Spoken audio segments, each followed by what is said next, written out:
खालसा सरकार के नाम के उपर पहचानी जाती है। जिहड़ी भाषा जिसकी असी मंग करनी सी, अज साडी वो भाषा भी इन्होंने खो ली है। 1947 तो लैके इत्थे जिसले उजड़ के आए साड़ी सारी तकरीबन काफ़ी हद तक जिहड़ी साडी वसू है, सानू 6 सीटां जिहड़ियां असी उसकी मंग करते रहे हाँ। सारी तकरीबन जिहड़ियां कश्मीरी कम्यूनिटी सारी निकल चुकियां सन। इन्होंने हिंदुस्तान का झंडा बुलंद किया और यह पहचान कराई कि कश्मीर जिहड़ा है हिंदुस्तान का हिस्सा है। खालसा वाहेगुरु जी की फतेह। आप जी नूं साहिब कमाल सरबंसदानी श्री गुरु गोबिंद सिंह जी महाराज के प्रकाश पुरब की लख लख बधाई होवे। ये बधाई ये खुशी मैं समझदा हाँ कि जयकारे राही आप प्रगटावा करो। बोले सोनिहाल। साध संगत जी, हर साल की तरह काफ़ी अरसे तो असी मैमोरेंडम पढ़ते आ रहे हैं। कई सरकारां दे अगे कई सरकारां आईयां, कई चले गईयां, साढ़े मैमोरेंडम पढ़ना जारी रहा। मगर उन्हां सरकारां ने साड़ी सच्चाई नूं, साड़ी जिहड़ी जायज़ मंगां सन उन्हां दी परवाह ना करते हुए उन्होंने साढ़े मैमोरेंडम नूं एक रद्दी की टोकरी भी सुटते रहे।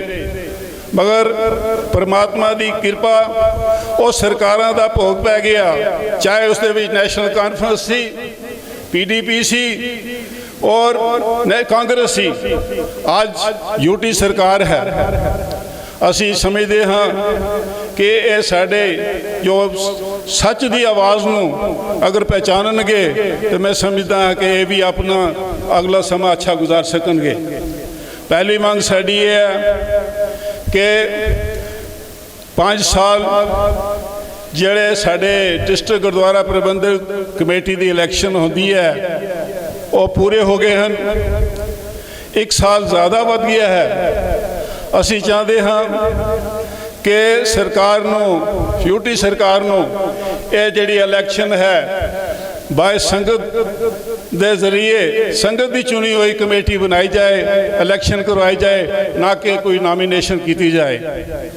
दूसरी मांग जिहड़ी साडी है कि राजनीतिक जिहड़ा साडा हक है, जिथे सानू सियासी तौर पर असी 1947 तो लैके इत्थे जिसले उजड़ के आए साड़ी सारी तकरीबन काफ़ी हद तक जिहड़ी साड़ी वसू है, सानू 6 सीटां जिहड़ियां असी उसकी मंग करते रहे हाँ।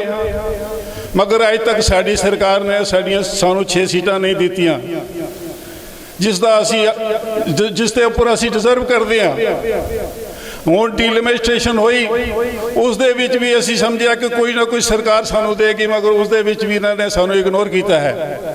मैं चाहता हाँ सरकार नूं कि अगे के साड़ी मांग नूं पूरा किया जाए। दूसरा नंबर मिनारिटी कमीशन जो मिनारिटी स्टेटस है उसनूं, क्योंकि साढ़े नाल काफ़ी हद तक वितकरा होंदा रहा है। साढ़े नौजवानों नूं साड़ी कई मंगां जिहड़ियां नहीं पूरीआं होंदियां, असीं कहंदे सां सानूं मिनारिटी के बेसिस के उपर सानू भी रखा जाए, क्योंकि नैशनल मिनारिटी कमीशन मुकर्रर होया है जो गौरमेंट ऑफ इंडिया की तरफों है सैंक्शन है। लिहाजा सानू भी मिनारिटी स्टेटस मिलना चाहिए है। और इस दे विच एक और मंग तो है सही, मगर वो इस वक्त नहीं लिखी, मगर उहदे विच मैरिज आनंद मैरिज एक्ट दी है, वो भी सानू अज तक, क्योंकि उसकी भी जिहड़ी मंग है सानू अज तक उसका भी ना उन्होंने साड़ी इस मंग नूं पूरा किया है। 1947 के शरणार्थी जो कि अज तक असी उजड़ के आए, मगर साडा अपने तौर पर अपने बेसिस के उपर ये जड़ा असी अपने आप का रोजगार चलाते रहे हैं। असी मंग सरकार को मंग भी की कि सानू ਜਿਹੜਾ ਵਨ ਟਾਈਮ ਸੈਟਲਮੈਂਟ ਸਾਡੀ ਕੀਤੀ ਜਾਏ। ਬਕਾਇਦਾ ਕੈਬਨਿਟ ਦੇ ਵਿੱਚ ਵੀ ਪਾਸ ਹੋਇਆ ਹੈ, ਮਗਰ ਸਰਕਾਰ ਨੇ ਸਾਡੀ ਉਹ ਅੱਜ ਤੱਕ ਸਾਡੀ ਉਹ ਮੰਗ ਵੀ ਰਿਫਿਊਜੀ ਜਿਹੜਾ ਸਾਡਾ ਕਾਜ਼ ਹੈ ਉੱਥੇ ਹੀ ਹੈ, ਉਹ ਮੰਗ ਵੀ ਪੂਰੀ ਨਹੀਂ ਕੀਤੀ।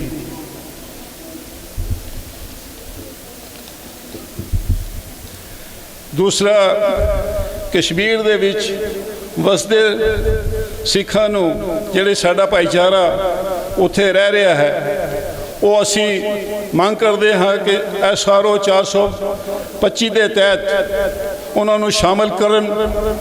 ਜਿਹੜਾ ਵਕਤ ਸਾਡੇ ਉੱਥੇ ਸਿੱਖ ਭਾਈਚਾਰੇ ਨੇ ਗੁਜ਼ਾਰਿਆ ਹੈ, ਜਿਸ ਵਕਤ ਮਿਲੀਟੈਂਸੀ ਦਾ ਦੌਰ ਸੀ, ਸਾਰੀ ਤਕਰੀਬਨ ਜਿਹੜੀਆਂ ਕਸ਼ਮੀਰੀ ਕਮਿਊਨਿਟੀ ਸਾਰੀ ਨਿਕਲ ਚੁੱਕੀਆਂ ਸਨ। ਇਹਨਾਂ ਨੇ ਹਿੰਦੁਸਤਾਨ ਦਾ ਝੰਡਾ ਬੁਲੰਦ ਕੀਤਾ ਔਰ ਇਹ ਪਹਿਚਾਨ ਕਰਾਈ ਕਿ ਕਸ਼ਮੀਰ ਜਿਹੜਾ ਹੈ ਹਿੰਦੁਸਤਾਨ ਦਾ ਹਿੱਸਾ ਹੈ। ਅੱਜ ਸਾਡੇ ਉੱਥੇ ਸਿੱਖ ਭਾਈਚਾਰੇ ਨੂੰ ਉੱਥੋਂ ਵਾਂਝਾ ਕੀਤਾ ਜਾ ਰਿਹਾ। ਅਸੀਂ ਕਹਿੰਦੇ ਹਾਂ 425 ਜਿਹੜਾ ਐਕਟ ਹੈ ਉਹ ਲਾਗੂ ਕੀਤਾ ਜਾਏ। ਅੰਸਾਰੀ ਕਮਿਸ਼ਨ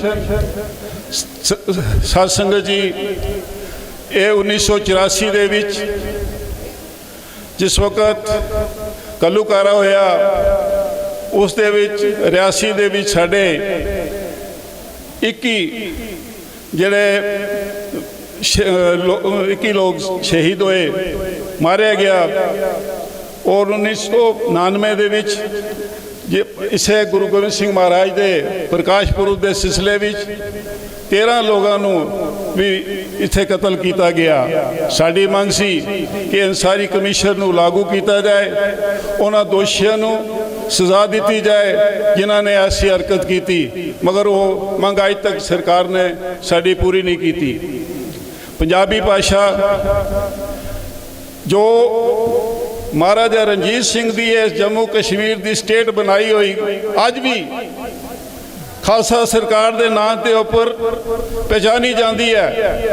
ਜਿਹੜੀ ਭਾਸ਼ਾ ਜਿਸ ਦੀ ਅਸੀਂ ਮੰਗ ਕਰਨੀ ਸੀ, ਅੱਜ ਸਾਡੀ ਉਹ ਭਾਸ਼ਾ ਵੀ ਇਹਨਾਂ ਨੇ ਖੋਹ ਲਈ ਹੈ।